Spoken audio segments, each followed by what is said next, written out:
all been designed. The whole format, the way that they play it, has all been created in a way that you'll hear it on a very loud system and experience it like physically.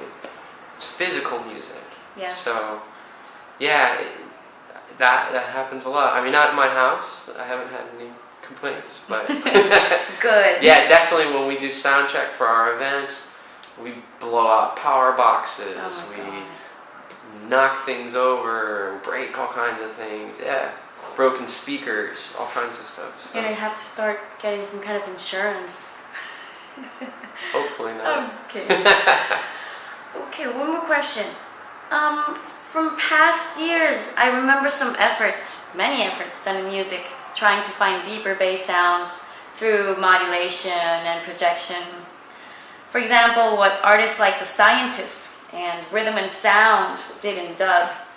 Also, even Sting reinforced his bass through different devices, and Jean-Michel Jarre in the 80s, he also used distortion. He had these crazy modulating machines. Mm-hmm. Why do you think that they weren't able to achieve the power that exists in the bass of dubstep nowadays?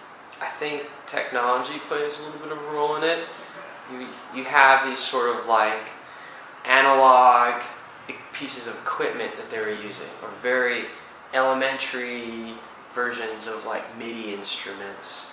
Obviously like an 808 bass drum with a certain amount of distortion created like the Miami bass sound. Mm-hmm. And I think it takes a certain amount of like tuning and a certain amount of like EQing with your music, but also like the ability to run it through certain types of filters and certain types of echo to create that sort of sound.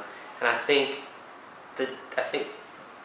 when they started experimenting with bass, people like the reggae and dub people, and then like the Miami bass people, started playing a bit more with the bass. It was still elementary. Like they were drawn to it. But they were using analog mm-hmm. devices. Right. Yeah. No, I know. I think. But those have a warmer sound. Absolutely. I thought that was like the deep sound, But this is just crazy already. This has to be digital, right? Yeah, it is. But I think what's changed is like the culture that's been created from bass. Right. When the dub guys or the Miami bass people were sort of doing like the bass thing, like it was still kind of early stages of bass music.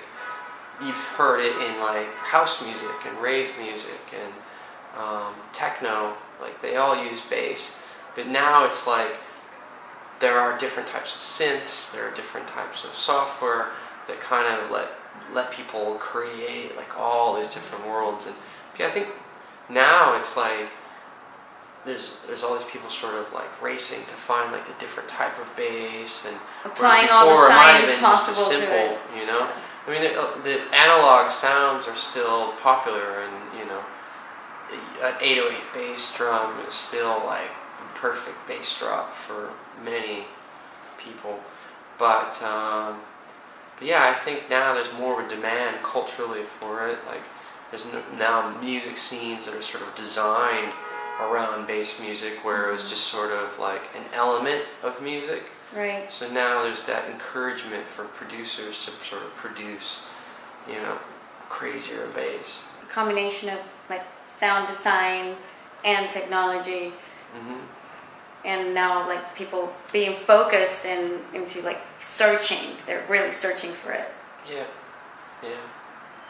Okay, I have another question.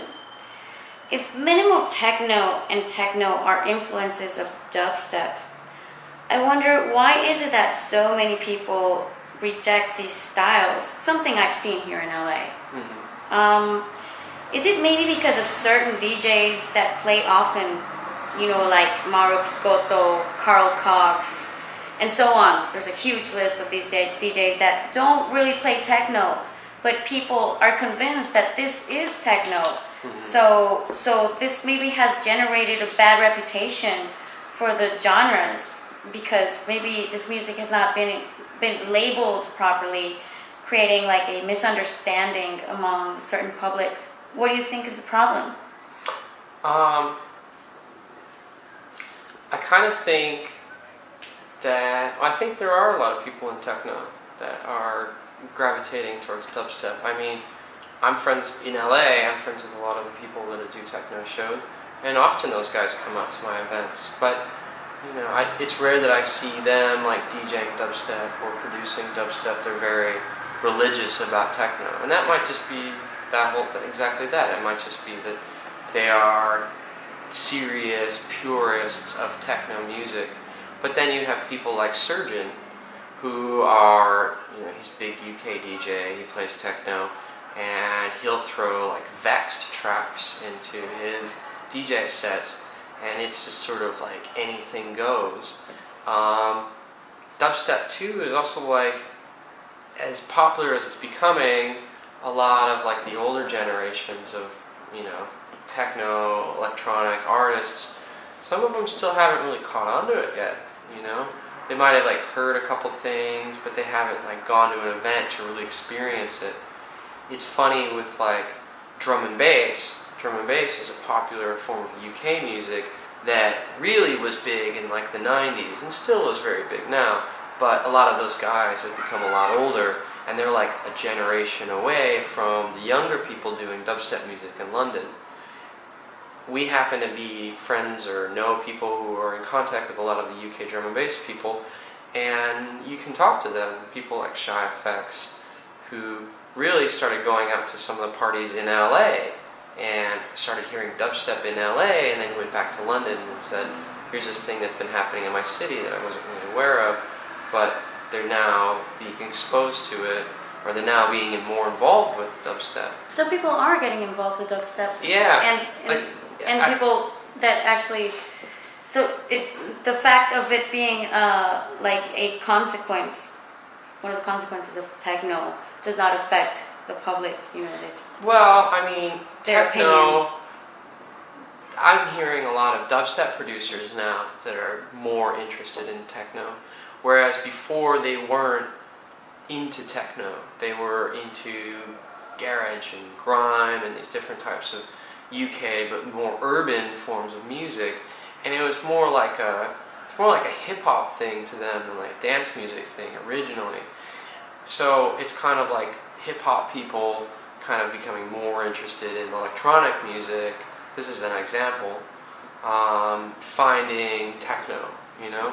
Right. So, you know, I'm friends with some people who are dubstep producers, and they never were really into techno music before, but are now interested in it because they're hearing the different ways that they can draw from it as a reference. So I think it's a matter of time before, with the popularity of dubstep coming, and with, you know, people becoming more educated with different types of electronic music, that these worlds are just going to kind of cross eventually. Right. It has to happen. Yeah, it's going to happen. Just right now, I just feel like there's these different little pockets of people, and there's so many like electronic music people who've been in it for like 15, 20 years. They've been making this music, and you're looking at dubstep. A lot of these guys are not much older than 25 years old. So I sort of feel like there's a gap in age. Right, where but they you just know, sort this of is aren't connected with that too. a lot of people are getting connected Well, into that's this, changing. and that also changes what is going to happen with dubstep, which leads me to my next question. Yeah.